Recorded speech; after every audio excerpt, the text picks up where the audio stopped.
ನಿಮ್ಮ ನಂಬಿಕೆಯ ಜೀವನದಲ್ಲಿಯೂ ಸಹ ನೀವು ತಂದೆಯ ಪ್ರೀತಿಯನ್ನು ಮರೆತು ಬಿಡುವ ಕ್ಷಣಗಳಿವೆ.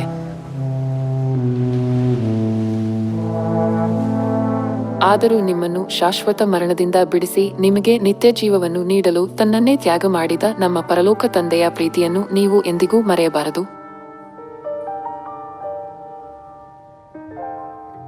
ಪರಲೋಕದಲ್ಲಿ ತನಗೆ ದ್ರೋಹ ಮಾಡಿದ ಪಾಪಿಗಳನ್ನು ರಕ್ಷಿಸುವ ಸಲುವಾಗಿ ಶಿಲುಬೆಯ ನೋವನ್ನು ಅನುಭವಿಸಲು ಹಿಂಜರಿಯಲಿಲ್ಲ.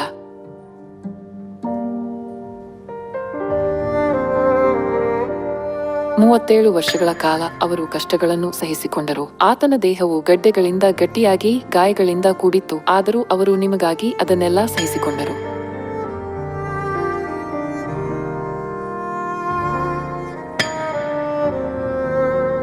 ನಿಮ್ಮನ್ನು ರಕ್ಷಿಸಲು ತನ್ನ ಪ್ರಾಣವನ್ನೇ ಕೊಟ್ಟ ತಂದೆಯ ಪ್ರೀತಿಯನ್ನು ನಿಮ್ಮ ಹೃದಯದಲ್ಲಿ ಆಳವಾಗಿ ಕೆತ್ತಿಕೊಂಡರೆ ನೀವು ದಣಿದಿದ್ದರೂ ಸಹ ಬಲಗೊಳ್ಳುತ್ತೀರಿ.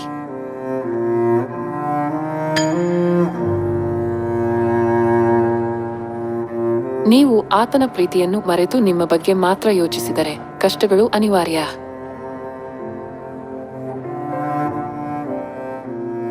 ತಂದೆ ಎಂದಿಗೂ ತಮ್ಮ ನಗುವನ್ನು ಕಳೆದುಕೊಳ್ಳಲಿಲ್ಲ ಮತ್ತು ನೋವನ್ನು ಸಹಿಸಿಕೊಂಡರು. ತಮ್ಮ ಮಕ್ಕಳಿಗೆ ಜೀವ ಕೊಡುವುದರಲ್ಲಿ ಸಂತೋಷವನ್ನು ಕಂಡುಕೊಂಡರು. ತಂದೆ ಸಹಿಸಿಕೊಂಡದ್ದೆಲ್ಲವನ್ನು ನಿಮ್ಮನ್ನು ರಕ್ಷಿಸಲು ಮಾಡಿದರೆಂದು ದಯವಿಟ್ಟು ಯಾವಾಗಲೂ ನಿಮ್ಮ ಹೃದಯದ ಮೇಲೆ ಕೆತ್ತಿಕೊಳ್ಳಿರಿ. ನಾನು ನಿಮಗೆ ಮಾಡಿದ ಮೇರೆಗೆ ನೀವು ಸಹ ಮಾಡುವಂತೆ ನಿಮಗೆ ಮಾದರಿಯನ್ನು ತೋರಿಸಿದ್ದೇನೆ ಎಂದು ತಂದೆ ಹೇಳಿದರು.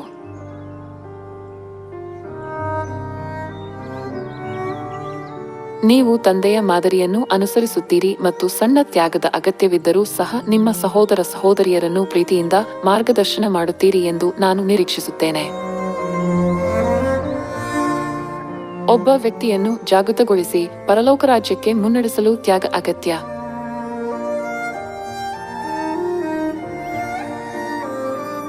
ದೇವರ ಮಕ್ಕಳು ಇತರರು ಅಸ್ವಸ್ಥತೆಯನ್ನು ಉಂಟುಮಾಡಿದಾಗಲೂ ತಾಳ್ಮೆಯಿಂದ ಸಹಿಸಿಕೊಳ್ಳಬೇಕು.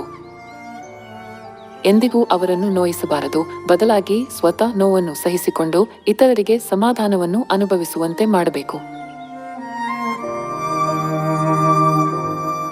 ಚರ್ಚ್ ಗಾರ್ಡನ ಜನರು ಎಲ್ಲಿಗೆ ಹೋದರೂ ಅವರು ಬಿಟ್ಟುಕೊಡುವುದು, ಆತ್ಮೀಯ ಶುಭಾಶಯಗಳನ್ನು ಹೇಳುವುದು ಮತ್ತು ಸವಾಲಿನ ಕೆಲಸಗಳನ್ನು ನಿರ್ವಹಿಸುವುದರಲ್ಲಿ ಮುಂದಾಳತ್ವ ವಹಿಸುವುದಕ್ಕೆ ಹೆಸರುವಾಸಿಯಾಗಿದ್ದಾರೆ. ಇದು ನೀವು ದೇವರ ಚಿತ್ತವನ್ನು ಅನುಸರಿಸುತ್ತಿದ್ದೀರಿ ಮತ್ತು ಪೂರೈಸುತ್ತಿದ್ದೀರಿ ಎಂಬುದಕ್ಕೆ ಪುರಾವೆಯಾಗಿದೆ. ಅನೇಕ ಜನರನ್ನು ಸತ್ಯದ ಕಡೆಗೆ ಮುನ್ನಡೆಸಲು ನಾವು ಮೊದಲು ಜೀವದ ಸತ್ಯವನ್ನು ಬೋಧಿಸಬೇಕು, ಆದರೆ ನಾವು ಕ್ರಿಯೆಗಳ ಮೂಲಕವೂ ಪ್ರೀತಿಯನ್ನು ತೋರಿಸಬೇಕು.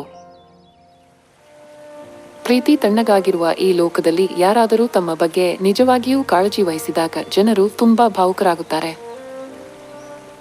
ನಾವು ಅವರಿಗೆ ಹೊಸ ಒಡಂಬಡಿಕೆಯ ಪಸ್ಕದ ಸತ್ಯವನ್ನು ಕಲಿಸಿದರೆ ಅವರು ಎಷ್ಟು ಹೆಚ್ಚು ಸ್ಪರ್ಶಿಸಲ್ಪಡುತ್ತಾರೆ. ಅವರು ನನ್ನನ್ನು ರಕ್ಷಿಸಲು ಬಹಳ ಪ್ರೀತಿಯನ್ನು ನೀಡಿದರು. ನನ್ನನ್ನು ಸತ್ಯದ ಕಡೆಗೆ ಮುನ್ನಡೆಸಲು ಅವರು ದೊಡ್ಡ ತ್ಯಾಗಗಳನ್ನು ಮಾಡಿದರು. ಅವರು ಇದನ್ನು ಅರಿತುಕೊಂಡ ನಂತರ ಅವರು ಸಹ ಈ ಮಾದರಿಗಳನ್ನು ಅನುಸರಿಸುತ್ತಾರೆ ಮತ್ತು ಸ್ವಲ್ಪ ಸ್ವಲ್ಪವಾಗಿ ಇತರರಿಗೆ ಪ್ರೀತಿಯನ್ನು ತೋರಿಸುತ್ತಾರೆ.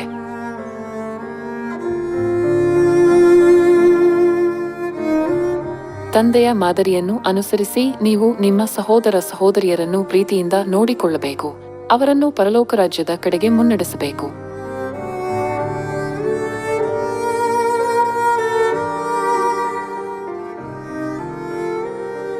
ಇವುಗಳಲ್ಲಿ ದೊಡ್ಡದು ಪ್ರೀತಿಯೇ ಎಂದು ಸತ್ಯವೇದವು ಹೇಳುವಂತೆ ಚೀಯೋನಿನ ಎಲ್ಲಾ ಮಕ್ಕಳು ಇತರರಿಗೆ ಹೆಚ್ಚಿನ ಪ್ರೀತಿಯನ್ನು ನೀಡುವ ಮೂಲಕ ಮತ್ತು ತಂದೆಯನ್ನು ಮೆಚ್ಚಿಸುವ ಮೂಲಕ ಪರಿಪೂರ್ಣ ಪ್ರೀತಿಯನ್ನು ಸಾಧಿಸುತ್ತಾರೆ ಎಂದು ನಾನು ನಿರೀಕ್ಷಿಸುತ್ತೇನೆ.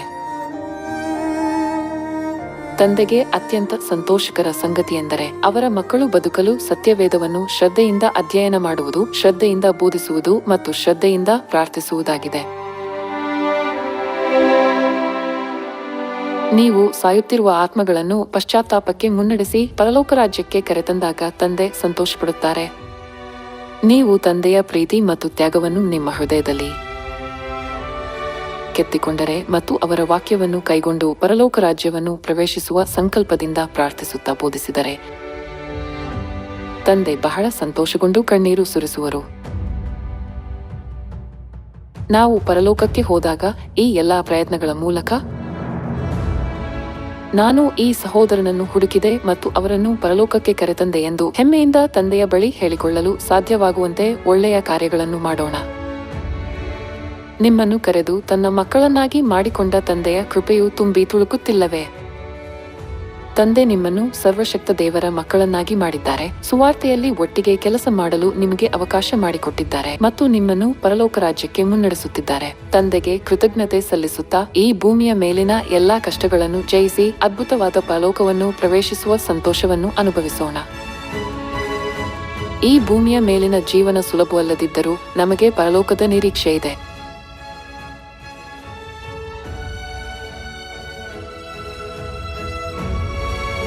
ಇಂದು ಪರಲೋಕದ ಕಡೆ ಒಂದು ಹೆಜ್ಜೆ ಮತ್ತು ನಾಳೆ ಕೂಡ ಪರಲೋಕದ ಕಡೆ ಒಂದು ಹೆಜ್ಜೆ. ಪರಲೋಕ ರಾಜ್ಯವು ಸಂತೋಷದಿಂದ ತುಂಬಿ ತುಳುಕುತ್ತಾ ನಮಗಾಗಿ ಕಾಯುತ್ತಿರುವುದರಿಂದ ನಾವು ಬಲವನ್ನು ಹೊಂದೋಣ ಮತ್ತು ನಮಗಾಗಿ ಕಾಯುತ್ತಿರುವ ಮಹಿಮೆಯಲ್ಲಿ ಆನಂದಿಸೋಣ.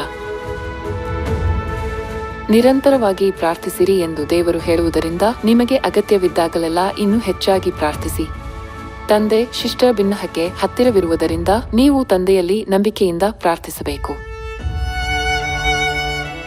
ಸುವಾರ್ತೆಯನ್ನು ಬೋಧಿಸುವಾಗ ಮತ್ತು ನಂಬಿಕೆಯ ಜೀವನವನ್ನು ನಡೆಸುವಾಗ ನಮ್ಮ ಎಲ್ಲಾ ಪ್ರಯತ್ನಗಳು ಮತ್ತು ಕಠಿಣ ಪರಿಶ್ರಮವು ಪರಲೋಕದಲ್ಲಿರುವ ಜೀವಬಾಧ್ಯರ ಪಟ್ಟಿಯಲ್ಲಿ ಶಾಶ್ವತವಾಗಿ ಹೊಳೆಯುತ್ತದೆ ಎಂದು ತಂದೆ ಹೇಳಿದರು. ಆದ್ದರಿಂದ ತಂದೆ ಮೆಚ್ಚುವುದನ್ನು ಮಾತ್ರ ಮಾಡೋಣ. ನೀವು ಅನೇಕ ಪ್ರತಿಫಲಗಳನ್ನು ಪಡೆಯುತ್ತೀರಿ ಮತ್ತು ನಿಮ್ಮ ಹೆಸರುಗಳು ಪರಲೋಕ ರಾಜ್ಯದಲ್ಲಿ ಶಾಶ್ವತವಾಗಿ ಸುಂದರವಾಗಿ ಹೊಳೆಯುತ್ತವೆ ಎಂದು ನಾನು ನಿರೀಕ್ಷಿಸುತ್ತೇನೆ.